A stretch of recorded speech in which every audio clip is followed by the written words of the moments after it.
Hotel ও রেস্তোরাঁ সেক্টরে সরকার ঘোষিত নিম্নতম মজুরির গ্যাজেট বাস্তবায়ন, শ্রমিকদের নিয়োগপত্র ও পরিচয়পত্র প্রদান, ৮ ঘণ্টা কর্মদিবস নিশ্চিতকরণ এবং সম্পাদিত সকল চুক্তি বাস্তবায়নের দাবিতে বিক্ষোভ সমাবেশ অনুষ্ঠিত হয়েছে জাতীয় প্রেস ক্লাবের সামনে।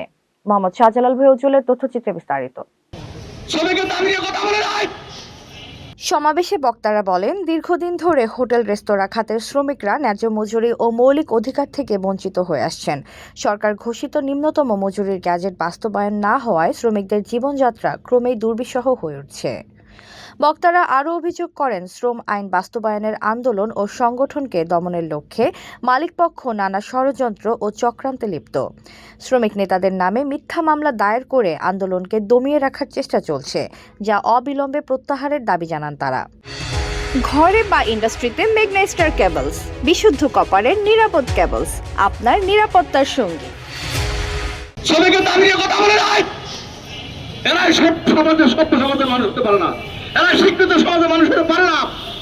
আমি মনে করবো এই শ্রমিকদের মধ্যে যারা সেই দিন ঝাঁপিয়ে পড়েছে, এরা মানুষ নামে কলঙ্ক, পুলিশ নামে কলঙ্ক। সমাবেশ থেকে শ্রমিক নেতারা বলেন, দাবি আদায় না হওয়া পর্যন্ত লাগাতার আন্দোলন আরও বেগবান করা হবে। পাশাপাশি আন্তর্জাতিক শ্রমিক দিবস ১ মে সর্বাত্মক ছুটি ঘোষণার দাবিও জানান তারা। আমরা আজকে এই সমাবেশে বলতে চাই, যে সমস্ত নেতৃবৃন্দের নামে মামলা হয়েছে অনতিবিলম্বে এই হোটেল শ্রমিক নেতাদের এই মিথ্যা মামলা প্রত্যাহার করতে হবে। HPL UPVC pipe and fittings, শক্ত, মজবুত ও দীর্ঘস্থায়ী, এক পাইপে জীবন পার।